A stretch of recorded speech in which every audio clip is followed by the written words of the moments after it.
नमस्कार दर्शक बंधु आपण को आम चैनल को स्वागत। पवित्र महाशिवरात्रि उपलक्षे समस्त कुंभ राशि व्यक्ति विशेष मानकु अनेक अनेक शुभेच्छा और शुभकामना। आपणकर जदि कुंभ राशि होइथाए तेबे एही वीडियोटी को थरे मात्र शेष पर्यंत देखंतु। निजर व्यस्त बहुल समय मध्यरु मात्र 10 मिनिट समय आपण निज पाई दियंतु। काहेकि ना आमर आजिर एही भिडियोटी समस्त कुंभ राशिर व्यक्ति विशेषंक पई बहुत अधिक गुरुत्वपूर्ण रहिछि। काहेकि गुरुत्वपूर्ण रहिछि आपण भिडियोटी को शेष पर्यंत देखिले निश्चित भावरे जानि परिबे। देखंतु दर्शक बंधु आपणक कुंभ राशि रे एही महाशिवरात्रि दिन चारोटी प्रमुख ग्रह आपणक राशि को चलिबा पाई जाउछंती एवं आपणकर द्वादश गृह रे रही जे समस्या सृष्टि करुथिले सेथिरे आसीबा बड़ा परिवर्तन एवं आपणक राशि को चलन करिबा क्षणी बहुत गुड़िए शुभ परिवर्तन आपणक जीवन में देखा। देखंतु देवगुरु बृहस्पति सहित मंगल बुध शुक्र एवं सूर्य निजर राशि परिवर्तन करिवे, जहाद्वारा आपणक जीवन में बहुत बड़ परिवर्तन हेबाकु जाउछि। तेबे आसंतु जानिबा एही महाशिवरात्रि परठारु आपणक जीवन में कौन सबु परिवर्तन हेबाकु जाउछि। किंतु भिडियोटी आरंभ करने पूर्वरु जदि आपणकर भी कुंभ राशि होइथाए एवं आपण भी ईश्वर को आंतरिक भक्ति एवं विश्वास करती तेबे भिडियोटी को लाइक करंतु। कमेंट बॉक्स रे ओम नमः शिवाय अवश्य लिखि दियंतु। ता सहित आम सह जोगाजोग करबा पई वीडियोर मध्य भाग रे एक व्हाट्सएप नंबर टी दिया जाइछि। जो नंबर साहाय्य आपण आम सह जोगाजोग करी निजर नूतन कुंडली प्रस्तुत करि परिबे, कुंडली विश्लेषण कराई परिबे किंबा आपणकर चाकरी, विवाह, व्यवसाय, प्रेम संपर्क, शिक्षा, स्वास्थ्य को नहीं किछि समस्या रहिछि ताहार सहजरे एवं स्वल्प मूल्य रे समाधान करि परिबे। सेतिपई आपण आम सह वीडियोर शेष पर्यंत जोड़ी होई रुहंतु एवं व्हाट्सएप नंबर माध्यम रे आम सह जोगाजोग करी निज समस्यार खूब कम मूल्य रे समाधान करंतु। एबे आसंतु कार्यक्रमटी को आग को बढ़ाइबा एवं जानिबा केउ केउ बड़ परिवर्तन आसिबो एही प्रमुख ग्रह मानक राशि परिवर्तन रे एही महाशिवरात्रि परठारु आपणक जीवन रे। देखंतु ग्रह मानकर द्वादश गृह रे स्थिति हेतु आपणकर स्वास्थ्यटी खराब रहुथिला, आपणकर आर्थिक समस्या देखा जाउथिला, आपण ऋण आनिथिले किंतु ऋणटी को सुझी पारु नथिले, ऋणर भार आपणक उपरे बढ़ी चलीथिला, आपणक परिवार रे खुशीर वातावरण रही नथिला, आपण शिक्षा क्षेत्र रे समस्या देखुथिले, चाकरी क्षेत्र रे समस्या देखुथिले एवं आपणकर अजथा खर्च गुड़ाए बढ़ी जाइथिला, आपणकर समाज रे मान सम्मान मध्य हानि घटुथिला, आपणक चाकरी प्राप्ति मध्य होई पारु नथिला एवं देखंतु संतान संततिक पई आपण बहुत अधिक चिंतित रहुथिले, आपणक व्यापार रे लॉस देखुथिले, प्रेम जीवन रे समस्या देखुथिले, दाम्पत्य जीवन रे मध्य कलह लागी रहुथिला, मानसिक दुश्चिंता आपणकर बढ़ी चलीथिला, शरीर रे पीड़ा जंत्रणा मध्य अनुभव करुथिले। तेबे एही भली जहाँ भी समस्या आपणक जीवन रे चलुथिला ताहा एबे दूर हेबाकु जाउछि। एही महाशिवरात्रि परठारु आपणक जीवन रे खुशी फेरिबा पाई जाउछि। तेबे सर्वप्रथमे आसंतु जानिबा एही महाशिवरात्रि परठारु आपणकर स्वास्थ्यटी किभଳି रहिबो। देखंतु आपणकर प्रथम गृहरु स्वास्थ्य विषय रे जणा पड़िथाए एवं प्रथम गृह रे राहु विराजमान करिसंती एवं चारोटी शुभ ग्रह आपणकर प्रथम गृह को प्रवेश करिसंती, जे कारणरू आपणकर इम्यूनिटी पावर रे वृद्धि घटिबो, रोग प्रतिरोधक शक्ति वृद्धि घटिबा कारणरू आपणकर पूर्वरु जो स्वास्थ्य समस्या गुड़िक रहिथिला, आपणकर शरीर सहित मानसिक असुस्थता जो अनुभव करुथिले सेथिरे आपण परिवर्तन देखिबे। आपणकर जदि आंठू गंठी रे जंत्रणा अनुभव करुथिले एवं पेट रे गैस भली समस्याटी बढ़ी जाइथिला तेबे एही सब क्षेत्र रे आपण निश्चित भाव में परिवर्तन देखिबे।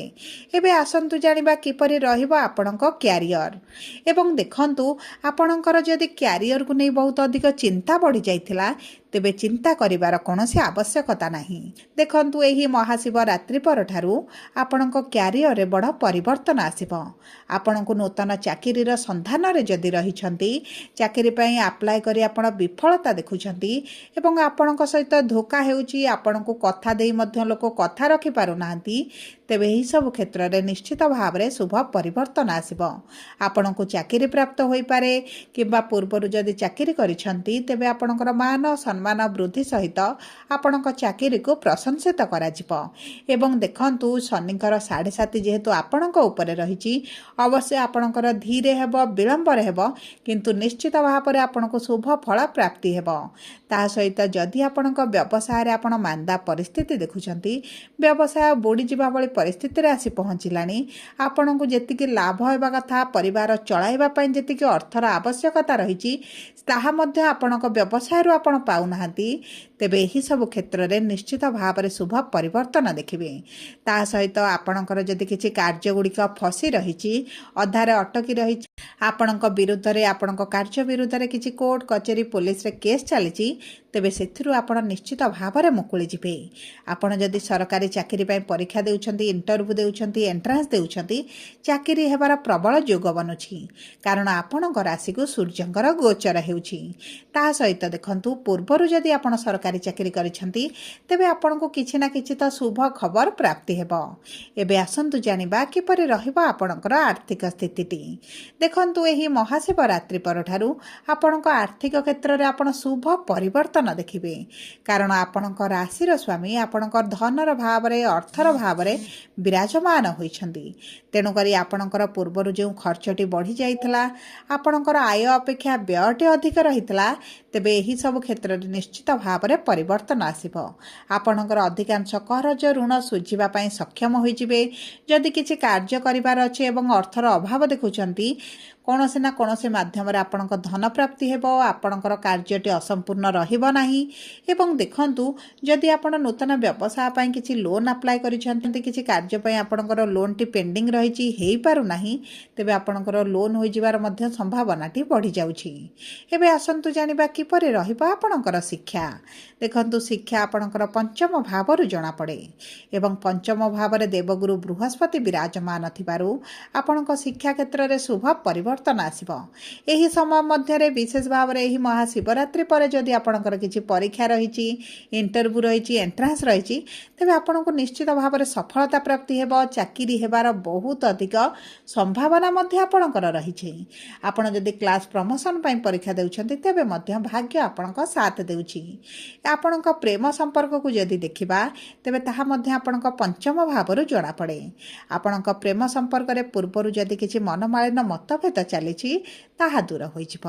ଆପଣଙ୍କ ସମ୍ପର୍କରେ ମଧୁରତା ଆସିବ। ଉଭୟ ମନୋରଞ୍ଜନ କାର୍ଯ୍ୟକ୍ରମରେ ଯୋଗ ଦେଇପାରନ୍ତି। ଆପଣଙ୍କ ସାଥୀଙ୍କ ସହିତ ଏକତ୍ର ସମୟ ଅତିବାହିତ କରିବେ ଏବଂ ଯଦି ଉଭୟ ବିବାହ କରିବା ପାଇଁ ଚାହୁଁଛନ୍ତି, ତେବେ ତାହା ମଧ୍ୟ ଆପଣଙ୍କ ପାଇଁ ଅତି ଉତ୍ତମ ରହିବ। ଏବେ ଆସନ୍ତୁ ଜାଣିବା କିପରି ରହିବ ଆପଣଙ୍କର ବିବାହର ଯୋଗ ଏବଂ ବୈବାହିକ ସମ୍ପର୍କ। ଦେଖନ୍ତୁ, ବିବାହର ଯୋଗଟି ଆପଣଙ୍କର ସପ୍ତମ ଭାବରୁ ଜଣାପଡ଼େ ଏବଂ ସୂର୍ଯ୍ୟ, ମଙ୍ଗଳ, ଶୁକ୍ରଙ୍କର ସପ୍ତମ ଦୃଷ୍ଟି ଯେହେତୁ ଆପଣଙ୍କର ବିବାହର ଭାବରେ ରହିବ, ଆପଣଙ୍କ ବିବାହ ପାଇଁ ପ୍ରବଳ ଯୋଗଟିଏ ବନିବ। ଏହି ସମୟ ମଧ୍ୟରେ ଯଦି ଆପଣଙ୍କ ବିବାହର ପ୍ରସ୍ତାବ ଆସୁନି, ମନପସନ୍ଦର ବିବାହ ପ୍ରସ୍ତାବ ଆପଣଙ୍କୁ ମିଳୁନି କିମ୍ବା କୌଣସି ଜାଗାରେ ବିବାହ ଠିକ୍ ହୋଇ ରହିପାରୁନି, ତେବେ ଆପଣଙ୍କର ବିବାହ ହୋଇଯିବାର ଏବଂ ଭଲ ପ୍ରସ୍ତାବ ଆସିବ, ବିବାହ ଠିକ୍ ହୋଇ ରହିବାର ବହୁତ ଅଧିକ ସମ୍ଭାବନାଟି ରହିଛି ଏବଂ ଏହି ସମୟ ମଧ୍ୟରେ ଆପଣଙ୍କ ବିବାହ ମଧ୍ୟ ହୋଇପାରେ। ଏବେ ଆସନ୍ତୁ ଜାଣିବା କିପରି ରହିବ ଆପଣଙ୍କ ବୈବାହିକ ସମ୍ପର୍କ। ଦେଖନ୍ତୁ, ବୈବାହିକ ସମ୍ପର୍କ ଆପଣଙ୍କ ସପ୍ତମ ଭାବରୁ ଜଣାପଡ଼େ। ଯେହେତୁ କେତୁ ବିରାଜମାନ ହୋଇଛନ୍ତି, ଆପଣଙ୍କ ସମ୍ପର୍କରେ ଆପଣ ଅସନ୍ତୋଷ ରହୁଛନ୍ତି, କିଛି ନା କିଛି କାର୍ଯ୍ୟକୁ ନେଇ ଆପଣ ଚିନ୍ତିତ ରହୁଛନ୍ତି, ଷ୍ଟ୍ରେସ୍ରେ ରହୁଛନ୍ତି, ଯେଉଁ କାରଣରୁ ପତି ପତ୍ନୀଙ୍କ ମଧ୍ୟରେ ପୂର୍ବରୁ ଯେଉଁଭଳି ଭଲ ପାଇବା ବୁଝାମଣା ରହିଛି, ସେଥିରେ କିଛି କମି ଆପଣ ଅନୁଭବ କରୁଛନ୍ତି। ଆପଣ ଆପଣଙ୍କ ସମ୍ପର୍କରେ ଏତେଟା ସନ୍ତୋଷ ଆପଣ ଅନୁଭବ କରୁନାହାନ୍ତି। ତେବେ ଦେଖନ୍ତୁ ଏହି ମହାଶିବରାତ୍ରି ପରଠାରୁ ଆପଣ ଧୀରେ ଧୀରେ ଏହି ସବୁ କ୍ଷେତ୍ରରେ ପରିବର୍ତ୍ତନ ଦେଖିବେ। ଆପଣଙ୍କ ସାଥୀଙ୍କ ସହିତ ସମ୍ପର୍କରେ ମଧୁରତା ଆସିବ। ଉଭୟ କିଛି ନା କିଛି କାର୍ଯ୍ୟ କରିବା ପାଇଁ ଚିନ୍ତା କରିପାରନ୍ତି। ଯଦି ଆପଣଙ୍କ ସାଥୀଙ୍କ ସ୍ୱାସ୍ଥ୍ୟରେ କିଛି ସମସ୍ୟା ରହିଛି ସେଥିରେ ପରିବର୍ତ୍ତନ ଆସିବ। ଦେଖନ୍ତୁ ଏହି ମହାଶିବରାତ୍ରି ପରଠାରୁ ଭାଗ୍ୟ ଆପଣଙ୍କର ସାଥ ଦେଉଛି। ସବୁ ପରେ ଅଶୁଭତ୍ୱକୁ ଦୂର କରି ଶୁଭାଶୁଭ ଫଳକୁ ବୃଦ୍ଧି କରିବା ପାଇଁ ଆପଣ ପ୍ରତିଦିନ ଶନିଙ୍କର ବୀଜ ମନ୍ତ୍ର ଜପ କରନ୍ତୁ। ଏହି ମହାଶିବରାତ୍ରି ଦିନ ମହାଦେବଙ୍କ ମନ୍ଦିରରେ ଶୁଦ୍ଧ ଘିଅରେ ଦୀପ ଅର୍ପଣ କରନ୍ତୁ। ଯଦି ଜାଗରର ବ୍ରତ ରଖିବେ ତାହା ମଧ୍ୟ ଆପଣଙ୍କ ପାଇଁ ଅତି ଉତ୍ତମ ରହିବ ଏବଂ ବେଢ଼ା ପରିକ୍ରମା ଯଦି କରନ୍ତି ଆପଣଙ୍କ ପାଇଁ ଶୁଭଦାୟକ ରହିବ। ମହାଦେବଙ୍କ ମନ୍ଦିରରେ 108 ବେଲପତ୍ର ହେଉ କିମ୍ବା ଆପଣ 21 ବେଲପତ୍ର ଯଦି ବି ଚଢ଼ାନ୍ତି ଆପଣଙ୍କୁ ଶୁଭ ଫଳ ପ୍ରାପ୍ତି ହେବ। ସବୁ ପରେ ଯଦି ଆପଣଙ୍କର କୁମ୍ଭ ରାଶି ହୋଇଥାଏ ଭିଡ଼ିଓଟି କିଭଳି ଲାଗିଲା କମେଣ୍ଟ ବକ୍ସରେ ଲେଖି ଜଣାନ୍ତୁ। ଯଦି ପ୍ରଥମ ଥର ଆମ ଚ୍ୟାନେଲକୁ ଆସିଛନ୍ତି ଚ୍ୟାନେଲଟିକୁ ସବସ୍କ୍ରାଇବ୍ କରନ୍ତୁ। ପାଖରେ ଥିବା ବେଲ୍ ଆଇକନକୁ ପ୍ରେସ୍ କରନ୍ତୁ।